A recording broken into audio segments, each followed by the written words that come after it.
So this is going to be recorded, okay? So just to make you aware of that.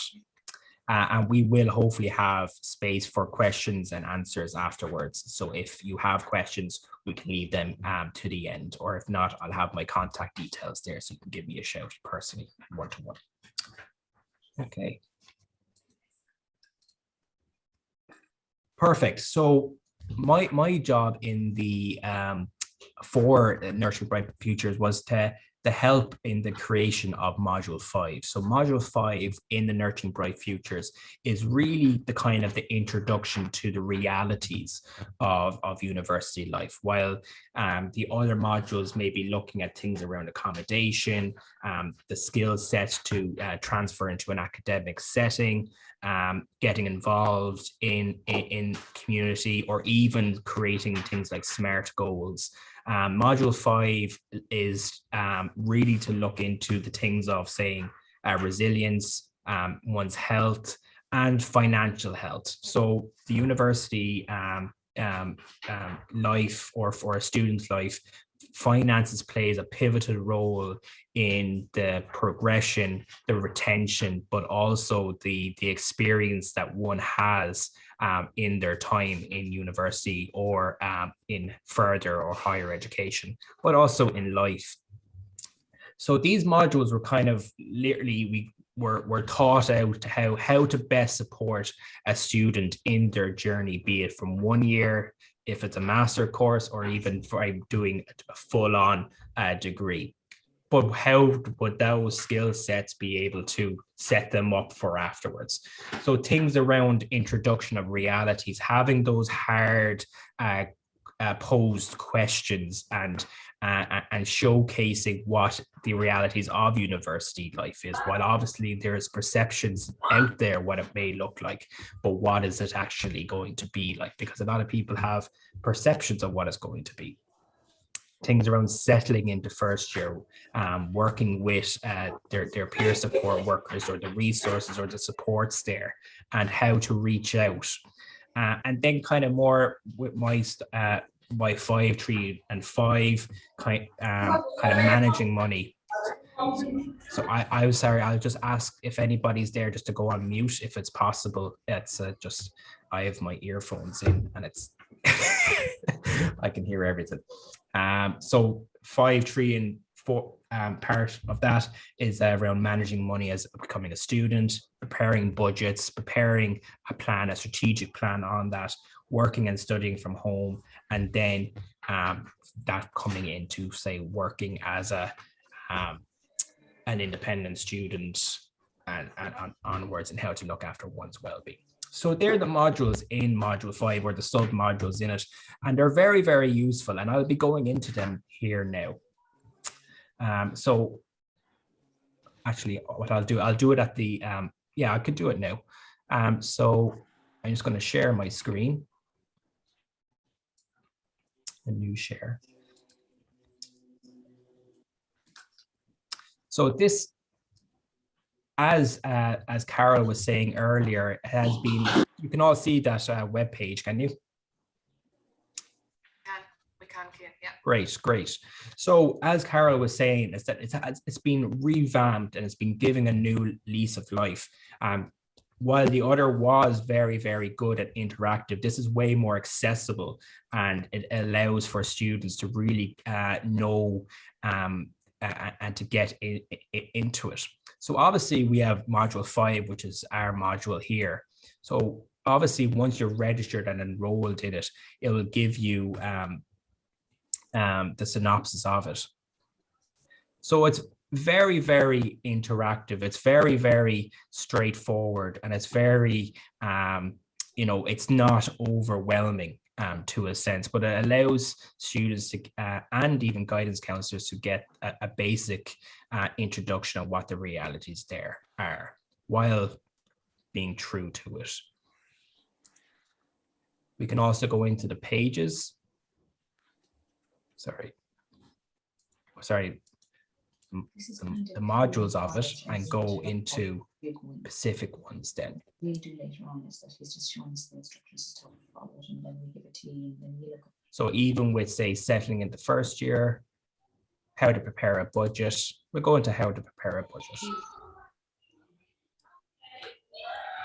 It shows you resources like Fred, which is our finance resources for education, which is a resource that I have on my own webpage.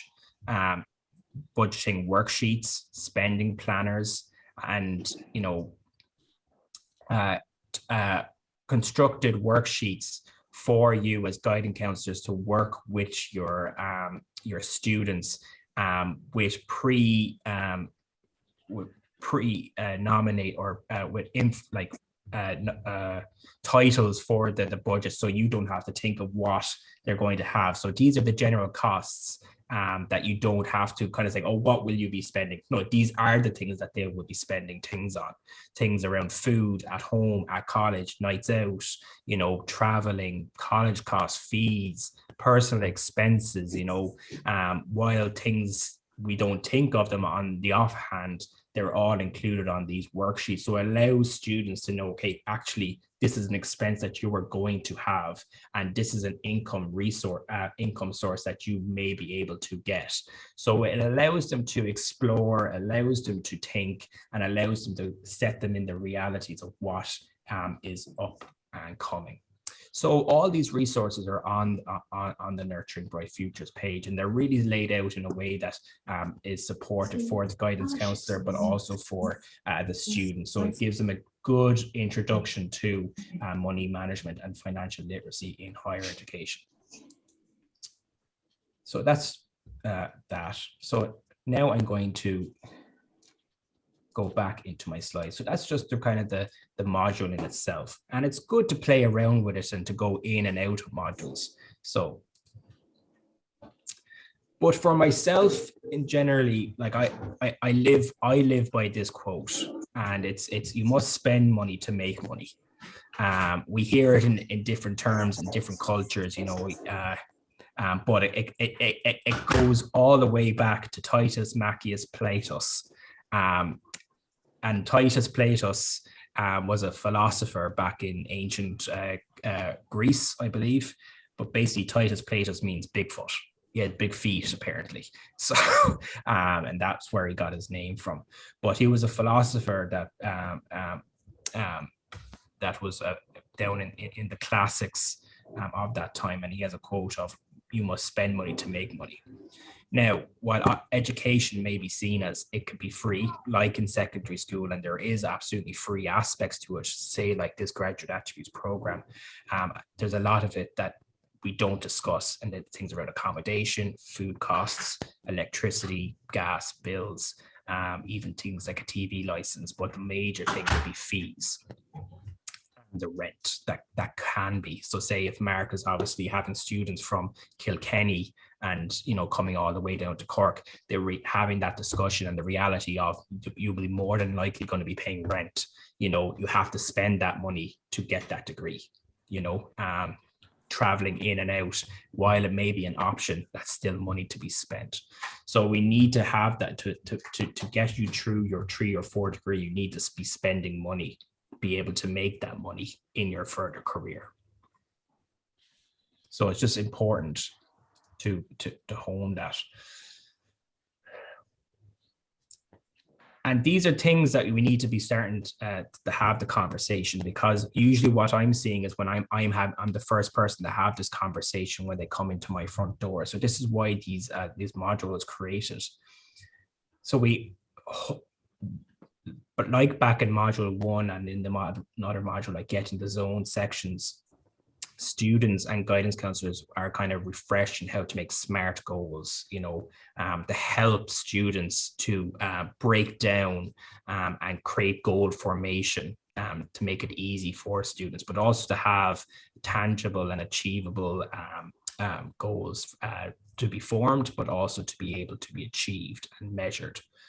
So what does SMART is? What is SMART? So SMART is specific, it's measurable, it's attainable, it's relevant, and it's time bound. And creating goals that are SMART allows us to take a goal, which may be something that's so simple, break it apart and put it in a way that is achievable and bite-sized that students can achieve. So the specificness of it is the goal should be precise with no room for misinterpretation. It's measurable. The goal should be quantifiable and progress should be easy to track. Achievable. The goal should be attainable, not outlandish or unrealistic. Relevant. The goal should contribute to your broader overarching goals. And the time bound, which is, I think, is a really important one, that not really, the goal should have a defined start and end date.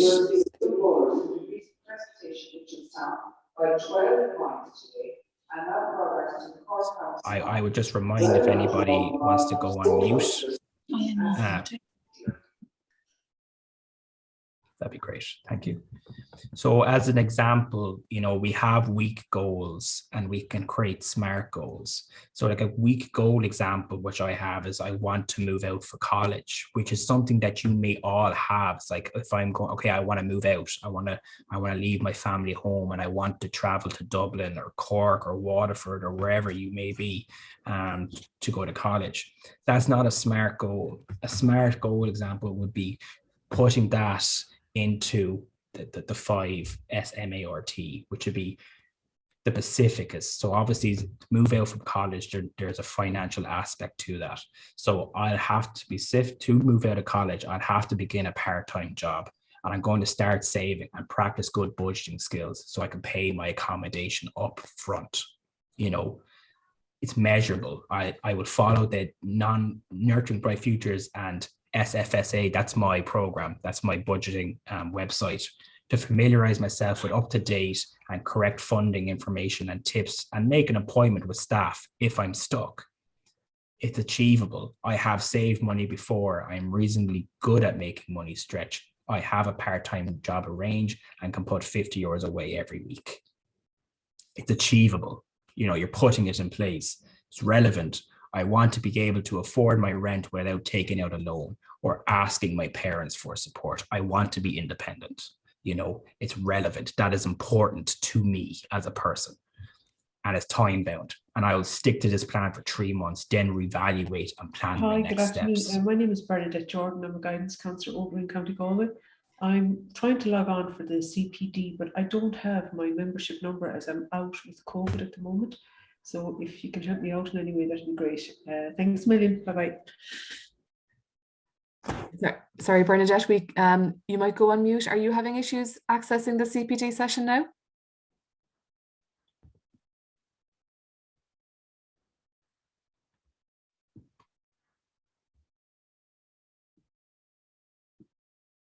Okay, I think we might continue actually, Cian, yeah, okay. If you want to put that into that question into the chat, Bernadette, and then Carol will be able to kind of hopefully be able to support you with any difficulties that you may have.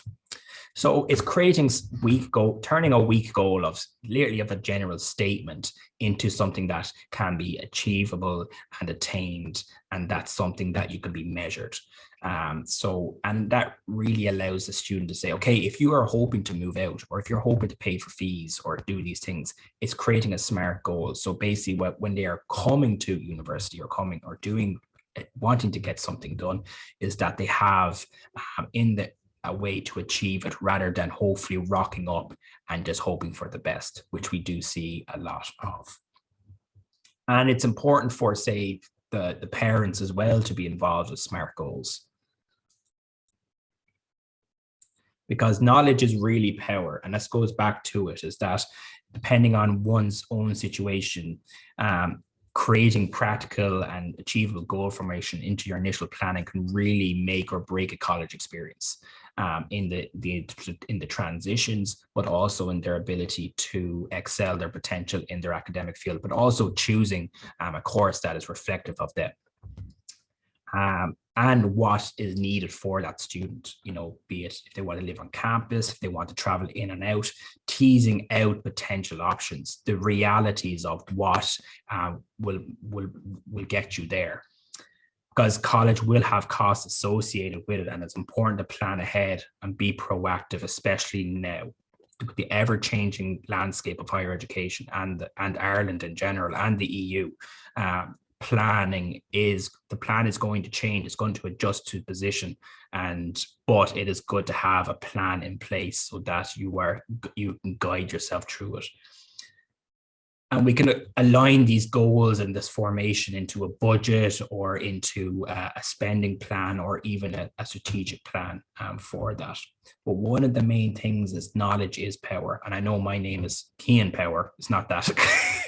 Knowledge is power, but knowledge really is. And these are things around finding the information about how much the cost of living is. If you're teasing out these things around traveling in and out, well, we say it here is that the transport could be as low as zero. So if you're based in Cork City, okay, so you're living at home, you don't have travel costs, you'll be walking in and out. But the reality is with the price of fuel, and that price could be even higher. But if you're hoping to pay for rent, you're looking at 500 to 700 on a private rental compared to 6 to 10 grand if you're going into a student complex. Food, we don't factor in food into our budget. We need to eat 200 euros a month at minimum.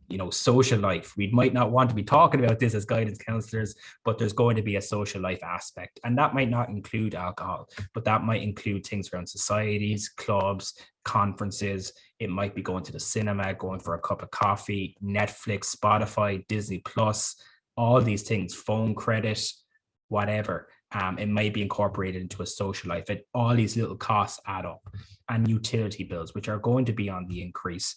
But these are costs, and knowledge is power in making these decisions, because obviously if you know how much it's going to cost, you can really start planning how I'm going to get this money, get this resource so I can best attain it. So as part of that SMART goal. But seeing is really believing, and we need to be starting to create a plan, and that is in that budget. So creating spending plans allows you to determine in advance whether you'll have enough to do these things or what you need to do or would like to do. So knowing those costs will allow you to pivot or to adjust your plan in place to allow you to make that SMART goal.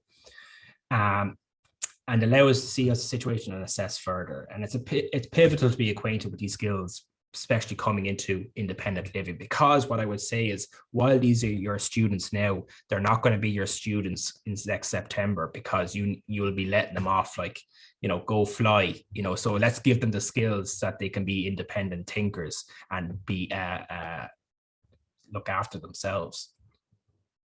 And this is why the MBF toolkit is really, really good, because it provides those things around the worksheets, the budgeting plans, and quick tips, and really useful resources and up-to-date information on key funds that they may be able to apply for. That is a very inaccessible, as I would say, in the general terms in Ireland. It's very hard to find information, but the toolkit tries to get everything there that students can get. So, but even things around, like, if you're going back straight into the budgeting thing, it allows them to think of, like, simple things like the small costs of small coffees to snacks on the way home, adding it all up so that they can get a good sense of where their money is. Sorry. So, like, allowing them to start doing their budgets, or allowing to do those things, it shows them how to do a budget, for college. So using the budgeting sheets which are available there online, teaching them how to be realistic on the current month budgeting, or how to budget for the current month, looking over bank accounts or Revolutes, going into the modern terms of diversified income or accounts that students may have, asking them to account for things like Netflix, taxis, Spotify, Deliveroo. These hard questions that we may not know, but it's asking them to account for these things, allowing them to categorize their spending in that sheet, that they've already have that category there, rather than making it all up on the spot, allowing them to calculate and put figures into the spaces, which does pros the thing that it will be scary. But what it does do, it gives them the confidence that it can be solved, or help can be assisted through a referral pathway.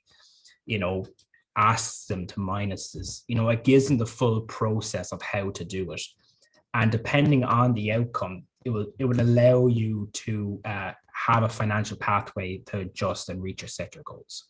So it's a really good way to give an introduction, which may seem as basic, but for a student coming in around August or September, it does most of the work for them, so that they don't have to be scaring themselves or being nervous about it.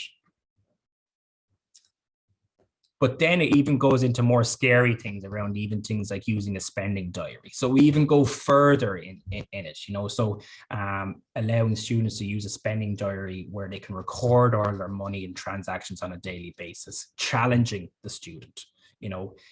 So from their cup of coffee in the morning to their bus at home, it pushes them to keep track and having all that spending in one place. And why to do that? Because it helps a student spend less. It provides empowerment in one's purchases and spending, and when you're working on budgets and stuff like that, you can incorporate it in for a more precise reflection in your overall. So while the first budget might be very, very basic and bland and average, if it's practice makes perfect, if we keep on doing it, incorporating spending diaries, incorporating other things into it, we can get to the finites of what are the money holes for some people, where is debt being created, or even what are one's bad habits, things that like one of my bad habits was coffee, but now I have a filtered coffee here and I save on average around 20 quid a week in work, so that's from seeing and believing and seeing those minute details, and that could be applied to student spending also. But then when we're talking to students, it's usually about the costs, but the NBF toolkit really goes out even more and gives a brief outline of certain financial supports that may be there also for them, and showing that, diversifying income is an important thing. We always say you should diversify your savings or your income later in life. We should be pointing this out earlier in life, rather than later when you're 40s or 50s saying like, you got to diversify your bonds or diversify your investments. Same thing applies here. You got to be diversifying your income on an early stage to get used to that all your money is not going to come from one grant to keep you going. While Susie is great, it will pay for your fees and it'll pay for maintenance, it's not going to cover everything realistically. So we need to be pushing out, okay, you need to diversify your income. And if that's through social welfare, going to charities like St. Vincent de Paul, the university scholarships, bank loans, credit union loans, parents, guardians, to diversify that income, getting a self or part-time job. These are the realities of higher education. And then if it's like, okay, if those options are spent or you can't go, there is other options as well set up by colleges and HEIs. Things like the Student Assistance Fund, new avenues to teaching for PME and teaching students, laptop loan schemes that were launched by the minister, 1916 bursaries, UCC scholarship. I know I'm going to plug it here, but there's sanctuary scholarships for students that aren't resident, don't have nationality required for Susie, and they're usually in most HEIs. And there's much, much more. So it's really just posing that to the students that they need to be able to diversify, they need to explore, and they need to find this information. But there's also staff there in all HEIs to help them get what they can. Like what it kills me every single year is that there's students buying laptops for over €1,000 when we have free laptops here in colleges. So it's allowing students to get that information at the right time and when they need it, rather than spending something that could go towards food, their well-being, or their rent, or even their fees. And it's just diversifying or realigning monies, If the state can cover it, or if someone else can cover it, get them to cover it. It's there for a reason, you know, and that's what the toolkit allows us to do. But also gives us simple tips that, you know, like things like making a shopping list, planning weekly meals, you know, using sustainable and reusable products, or, you know, like cutlery or water bottles, so that we don't have to pay €1 every time, because there's water fountains everywhere. So like a student could save around €10 if they spent €2 a day on water alone. They can save a tenner or a tenner every week on water. So it's thinking of those small little tips that make a huge aspect. So if I was saying about even coffee, if I bought a cup of coffee every single day for $2.50, and for 5 days a week, I'll go into my lectures every single, that's $12.50. $12.50 by over the space of a year, it's around a good few €100, you know, and that few €100 could be a rent for a month, you know. So it's adjusting money, and these tips are really, really good. You know, getting a bike, you know, needs versus wants, you know, getting bargains, you know, signing up to studentbeans.com so you can get a 15% discount on most of your clothing and stuff like that. But also asking for help, you know. There's staff here in all HEIs, including myself, that are specialized in this area of support in getting people money that they are entitled to, but also if they need to cut their spending, that it gives them that proactive support to do that. Because there's nothing worse than telling, for that, but there is people like ourselves that are here to support students. And the main thing that I would always say is, I know I'm mostly running out of time, but like, practice makes perfect. While this toolkit is great, this, you know, and it's there and it's accessible for everybody, people aren't going to learn. Students, academic staff, people like myself or guidance counselors aren't going to learn the practicalities or learn everything if they just read it and just leave it there. You know, practice really does make perfect. And that is what my bread and butter and my job is to allow that financial literacy to be to be passed on, so that students can make empowered choices and diversify their income, so that they are comfortable in the way that they're living and make decisions that are right for them. You know, so allowing practice makes perfect is really I know it's said a lot, but it is important, because doing spending diaries or doing budgets or doing the nitty gritty on an ongoing basis, it really allows us to do things that may not have been achievable before. Researching funds, incorporating everything into SMART goals and into budgets, so we can really kind of, if anything does happen, that we have the supports and we have the financial know-how to get out of it. Because there's a lovely phrase, it's like, it's lag fig huig beag crown more. So basically, a small axe can cut down a big tree.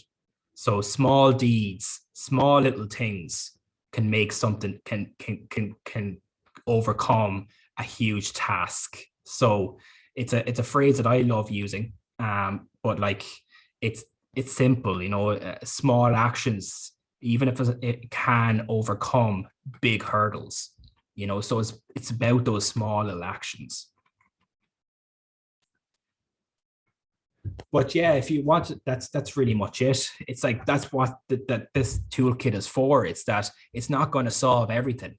It won't. But what it will do, it gives them the tools. And so I've kept on saying toolkits here to match up with that shadfuckle at the end, is that it's small tools incorporated together in the full module list and in that CBD that allows a student or a guidance counselor to guide that student from A to B, to transition, to adjust, to excel their potential. While module 5 is introducing to you the realities of university, the best education they're going to have is actually going to be doing it, but also you can help safeguard them that whatever they're going to do, that everything is going to be okay, you know. So, and this is what the toolkit is for. It just gives them a flavor of what is out there and how to best safeguard themselves. But if you need any questions answered, or if you want to shoot me an email on funds or budgeting or anything like that, that's my email address, and that's my website. The website itself will be getting an upgrade in the next month, so all the information will be all up to date the next month. And but what's there at the moment is all the current funds that are being run through Ireland and through UCC. So yeah. Great, thank you, Cian.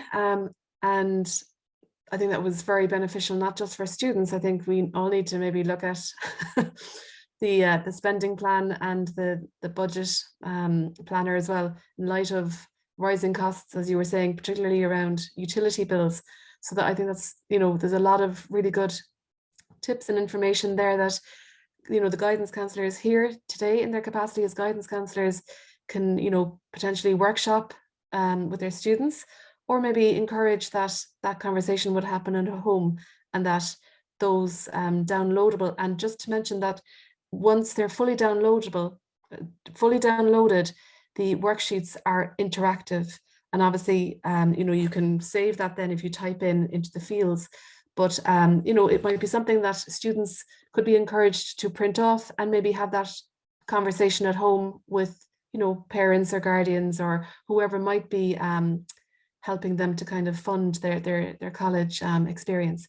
So Cian, could I ask you to stop recording, and we'll open the floor to anyone who'd like to ask a question. If you'd like to unmute yourself and ask the question, or if you'd like to pop a question in the chat function, that's great. But now is the opportunity. If you have any questions, if you want to ask them now, or you can follow up directly with Cian as well by email if you so wish. But we might just stop the recording for that, Cian, if that's okay.